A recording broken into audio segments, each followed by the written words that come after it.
Welcome to classes by Inspire Physics. Today we are going to see alternating current applied to a pure inductor. We have a source of alternating EMF and we connect the source of alternating EMF to a pure inductor. Let the inductor is having an inductance capital L. L is the inductance or coefficient of self-induction. Now we know that alternating current is represented by the equation alternating EMF. We can represent by the equation V is equal to Vm sin omega t. Vm is called the peak value of the voltage or the maximum value of the voltage, and omega is the angular frequency. Now what happens when such an alternating EMF is applied across an inductor?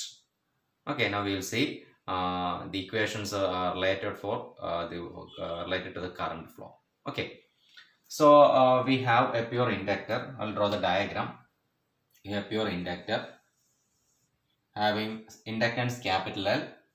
It is connected to alternating source. This alternating source having a voltage or EMF V is equal to Vm sin omega t. This is applied voltage. Now let I be the current flowing alternating current. I is alternating current flow the current flowing through the inductance. Since the current is alternating in nature, what happens across the inductor? There will be alternating flux, magnetic flux. So this will be changing magnetic flux. This changing magnetic flux will induce an EMF in the solenoid or an EMF in the inductor. This EMF is called back EMF, and we know the equation. Equation of back EMF is equal to, we have seen E is equal to by self induction minus L into di by dt. Okay. Now we can say by Kirchhoff's law, the applied voltage plus the voltage induced by self-induction. When you add these two, it should be equal to 0 for a closed loop. We can say V plus E should be equal to 0. V is the applied voltage and E is the EMF induced by self-induction. Or we can say Vm sin omega t then minus L into di by dt. When we add these two, we will get the answer 0.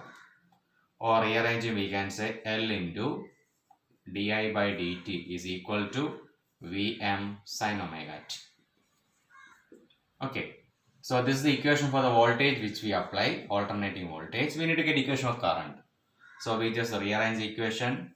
Di is equal to Vm, this L we will divide, Vm by L sin omega t dt. Okay, this is our equation. We need to get current, instantaneous value current. So what we will do, we need to integrate. Integrating both sides, integral di. Here also Vm by L is constant. We take outside. We integrate sin omega t dt. We take the constant of integration 0. Okay. Now when you integrate di, we will get I. Instantaneous current I is equal to Vm by L in integral of sin omega t is cos omega t, but minus cos omega t. We have minus sin minus cos omega t. Okay, but this omega we need to divide. So omega I am dividing here. We will get minus Vm by omega L cos omega t. Okay, now we need to express the cos as sine. Now what we are going to do is, we know that sine 90 minus theta is cos theta. So we express like this, I is equal to minus Vm by omega L. We express as sine pi by 2 minus omega t. This will be equal to cos omega t. Now I take a minus common from these two terms. Ci is equal to minus Vm by omega L sine minus of, I can say, omega t minus pi by 2. Okay. And we have seen that what is sine minus theta? Sine minus theta is equal to minus sine theta. So sine minus theta, this is theta part. This will be equal to minus sine theta. So what will you get? Current I is equal to minus Vm by omega L. Then I can say minus sine omega t minus pi by 2. Okay. So minus and minus plus. So I instantaneous current I is equal to you will get Vm by omega L sine omega t minus pi by 2. Now Vm by omega L. See, this is the instantaneous current, and this term should represent instantaneous. peak value of current. This is instantaneous current, so this should be peak value of current. I can write I is equal to Im, Vm by omega L is Im, sine omega t minus pi by 2. Okay, this is our equation for instantaneous current. This is the instantaneous current which is flowing through the inductor having self-inductance, coefficient of self-induction capital L. Now what is Vm by omega? I had told you that this is Im. Im is the instantaneous value of current. This is equal to instantaneous value of voltage divided by a term. Okay, and we know that voltage by resistance is actually current. Now we can call this omega L. See, we can give symbol omega L. We can call as XL. XL is equal to omega L. What is XL? XL is called inductive reactance. Inductive reactance. So actually omega L represent the effective opposition provided by the alternating current flow through the inductor. So that's why we just call it as a resistance or reactance. It is inductive reactant. It has same unit ohm as that of a resistance. Okay, so we have got equation instantaneous current is equal to Im sine omega t minus pi by 2. Omega L is equal to XL. XL is called inductive reactance. Okay, now compare the equations 1 and 2. What we can understand is when voltage is having a phase omega t, then we have a phase omega t minus pi by 2 for current. We can say when we compare the phase, here it is omega t, here it is omega t minus pi by 2.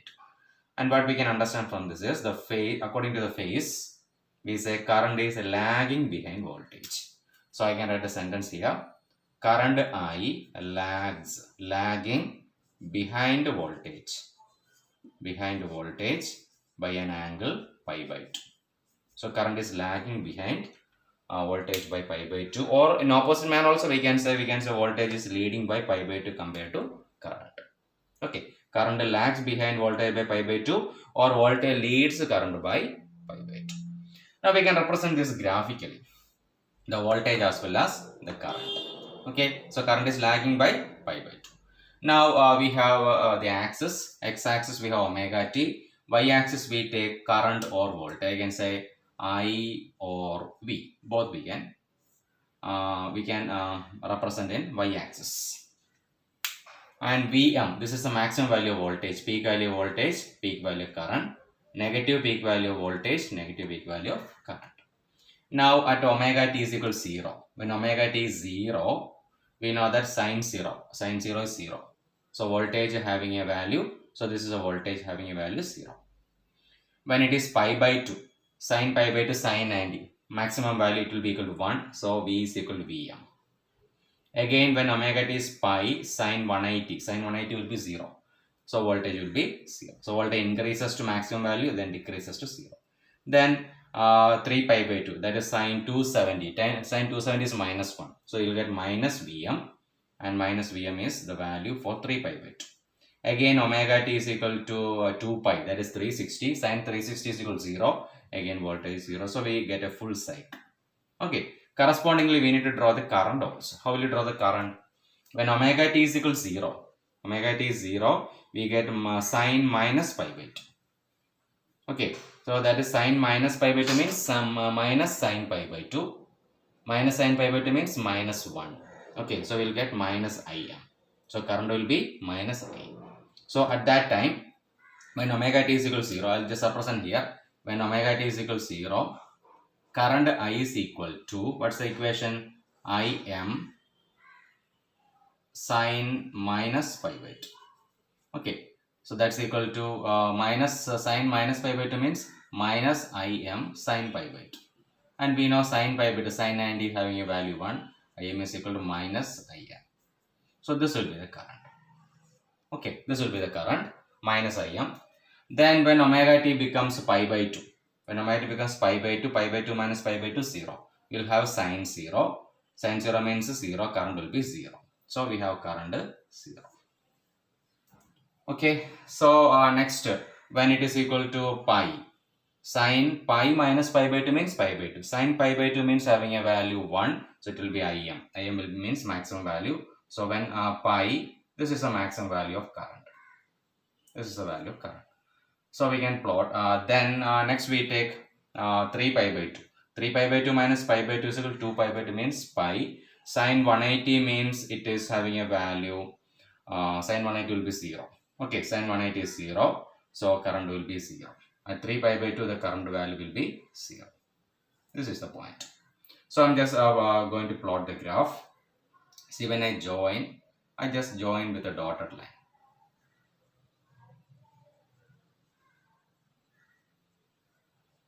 Okay, one more we can consider when 2 pi minus pi by 2 is 3 pi by 2. Sine 3 pi by 2 having a negative value, so we'll get negative. We can represent here. At 2 pi, negative Im will be the current. Okay, so it is decreasing like this. So this is the shape of what? Shape of the current. So dot line indicate the variation of current. So I'll just write here. This indicate variation of current and this is variation of voltage. Alternating voltage and alternating current. Okay, now we need the phasor diagram. So how can you draw the phasor diagram? For drawing phasor diagram, first we draw the voltage. The phasor corresponding to the voltage. Okay. Now I just draw the voltage. Voltage have equation Vm sin omega t. So the vector corresponding to the voltage, this will be the vector corresponding voltage. And this angle will be omega t. We have an anti-clockwise rotation. Like this we rotate. So this is voltage. I can say it is V. And the length of this vector represent Vm. Okay, this length will be equal to Vm is the length. Now the projection, if you draw a projection here for this vector, this will be actually representing what? This will be represent this length. I'll just mark here. It is representing Vm sin omega t. Sin omega t. This length is representing Vm sin omega t. So we can mark like this here. This is the voltage. Now what about the current? We know that current is lagging. Okay, by pi by 2. So this is the forward direction. We have anti-clockwise rotation. Then this is behind 90. So from here we just draw a 90-degree line. A small vector because we have a current is smaller in value. Here we can see compared to voltage, current is smaller. A small vector. What will be this angle? This will be 90 degree. Okay, this is current. Now I can draw a projection here. This will be representing what? The instantaneous current. What is instantaneous current? It is Im sin omega t minus pi by 2. This is instantaneous current. So this is instantaneous current. So we can say it is V. This value is V and this value is I. This is a vector voltage. Actually the length of this vector will be peak value. Peak value of voltage means Vm. This is Im. Length of this vector is Im. Length of this vector is Vm. So this is the instantaneous value of current and this is the voltage. Okay. So this is our phasor diagram. We have voltage at an angle omega t, but current omega t minus pi by 2. This is lagging. Current is lagging behind voltage by pi by 2. This is current equation Im sin omega t minus pi by 2. Voltage is Vm sin omega t. Okay, we have a graph. One more graph. We have a graph connecting omega L, XL. Okay, we will see the variation of graph with the frequency. See, here we take XL and here we take frequency. We know that XL is equal to omega L. Omega is 2 pi f. So, what is XL? XL is equal to 2 pi f L. Okay. When f increases, we know that XL also increases linear because all are constant. 2 pi L are constant. So, when f increases, the inductive reactance increases linearly. This is a graph connecting inductive reactance with the applied frequency. Frequency alternating current which we apply. Okay, so we have seen equation for inductive reactance. We have equation for the current which lags behind voltage by pi by 2. We have seen the phasor diagram as well as the waveforms. This is waveform of voltage, instantaneous voltage, and this is a waveform of instantaneous current. Okay, I hope that you have understood. Thank you.